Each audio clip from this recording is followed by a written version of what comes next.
So today at least. And so I was thinking to maybe, I want to give you a glimpse of these reactive potentials because someone asked me, and you know, and then we'll go into some problems and the combustion, okay? Okay, thank you. So up to now, let me go back here, we have been talking about the potential, so the way to interact of the atoms, so we'll do that, sorry, here.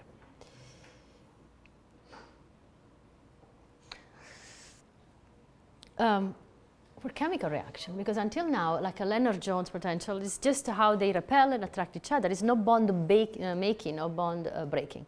So first of all, I want to tell you that there is a lot of bonds that are very, very strong. So it takes a lot of energy to break, and some that are much weaker.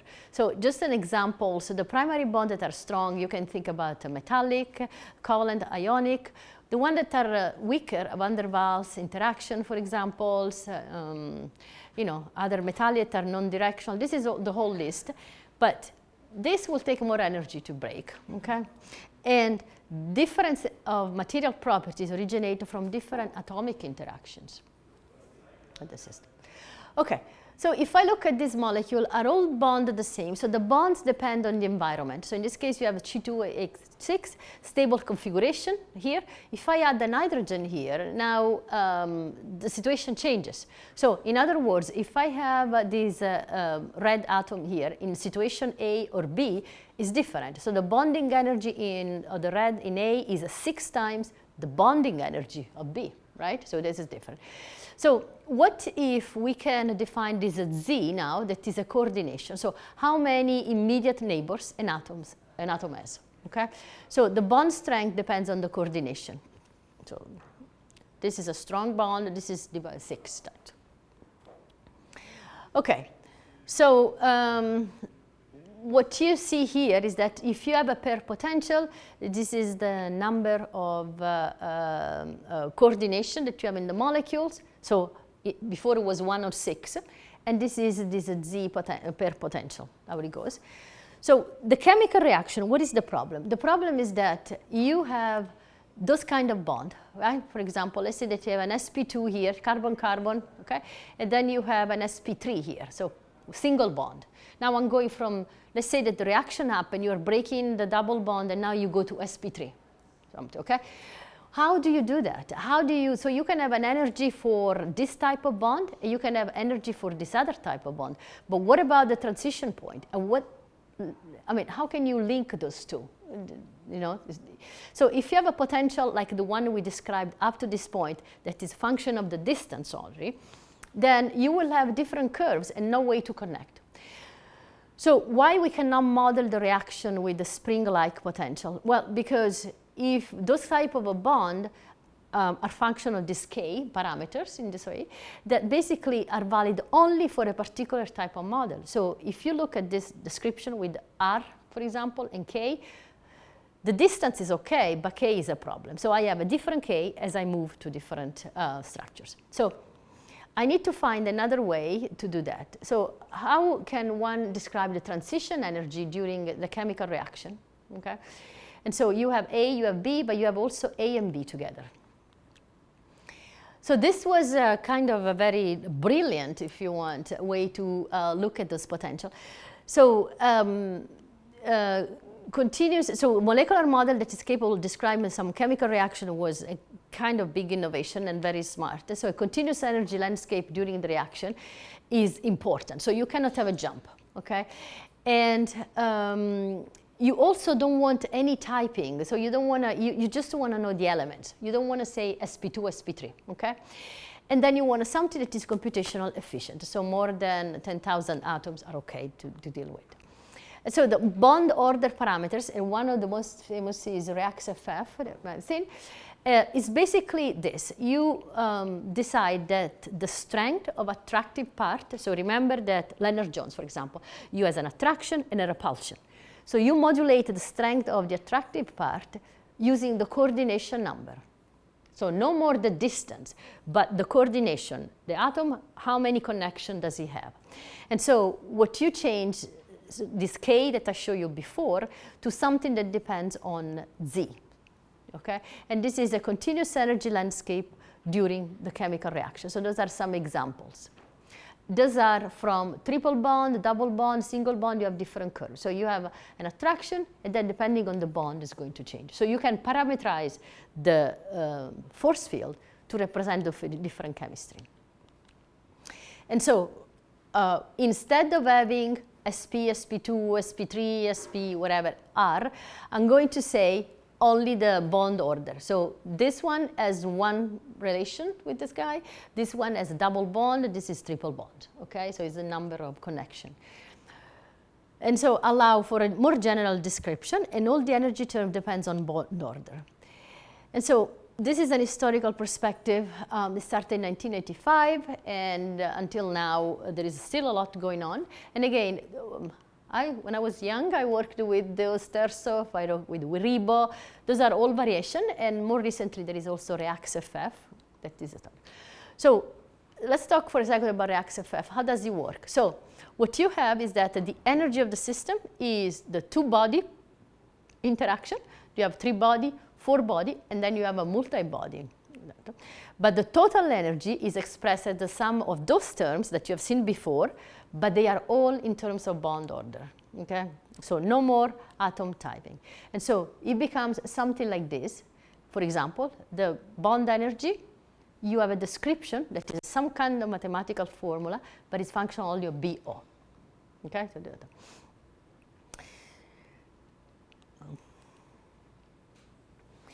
So what happens is that, you know, the bond can break and form continuously, so you continuously compute the strength or the order of the bond because they can change with the distance. If the bond order, so if BO, okay, so let's talk about some pitfalls. So you're interested in molecular dynamics. You, again, has been used with reactive potential or without for the cases. But again, this is going back to a concept that you don't want to use MD as a black box. You need to understand what's happening. So I want to show you some of the things that you should not do or you should pay attention to if you're interested in molecular dynamics. Now, time step and energy conservation is one of the biggest. So even if, you know, your student is running an MD, you should always ask, is energy conserved in your system? And so energy conservation, so when you do NV, now you know it is an ensemble, that is important, okay? Because it means that you are integrating correctly the equation of motion. So energy should be tested for specific temperature, force field, and expected conditions. So if you are in a solvation, you are in a charge reaction, you need to test always the energy and make sure that it is integrated correctly. Consequences, why we care about this?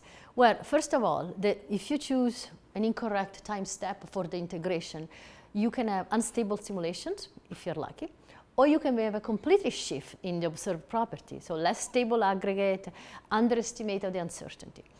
Also, unbalanced reactivity, so unimolecular versus biomolecular reaction can happen, everything goes on. I'll give you an example. I've been looking at the collision of silicon nanomaterials, nanoparticles for materials with a specific optical property. And so the question was, MD simulation, you have this silicon, in this case Si4, and they were colliding. And the idea was, you know, what kind of time step do you want to use? And what kind of force field?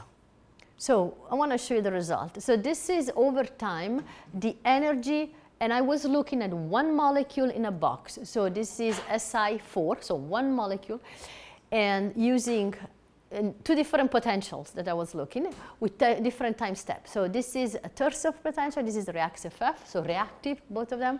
I'm using 0.25 and 0.1, okay? So if you test and look at this, a single atom in a molecule, this is working very well. So you see, it's conserved the energy along the trajectories. Now, 0.25 and 0.1, are they good enough?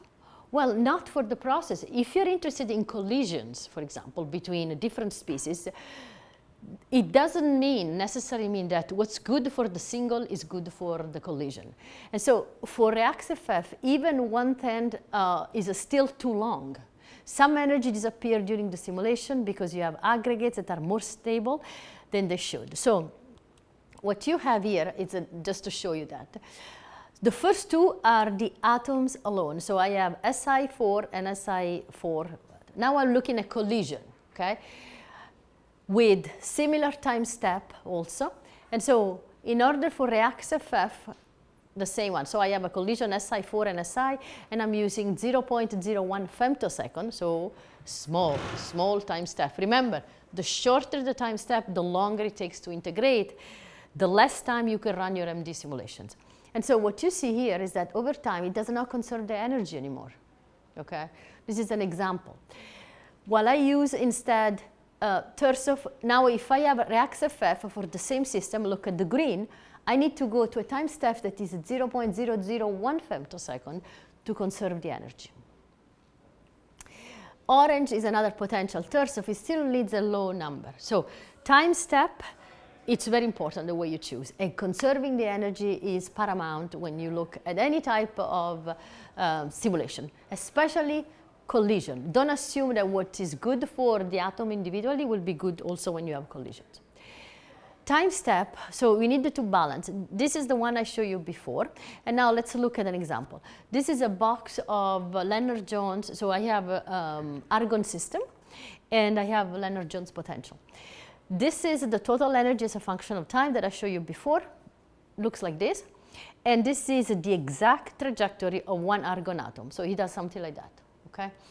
Second case, I'm choosing, first case if you want to compare, I'm choosing now a delta T that is 1 femtosecond, and then the second case will be 10 femtosecond.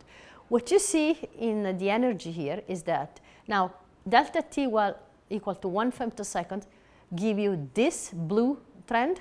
So compared with the ground truth, you see more variation of this energy, but it's still not, you know, there is some variability, but it's not significant or too significant.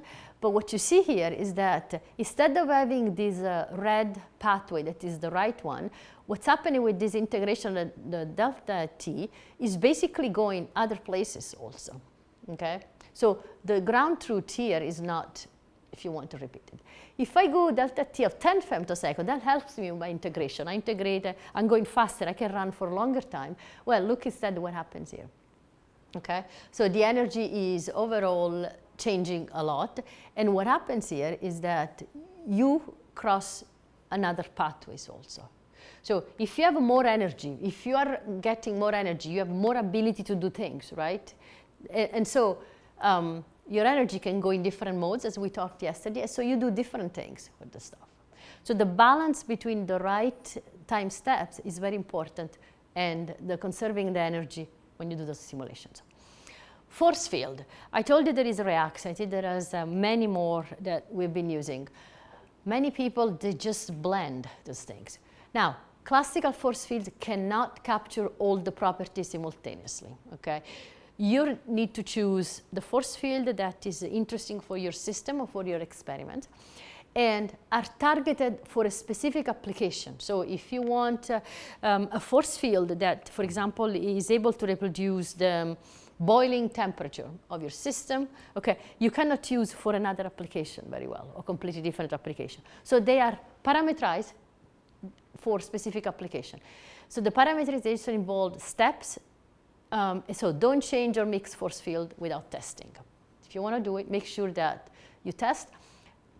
So this is just water, a simple molecule. I'm not talking about anything.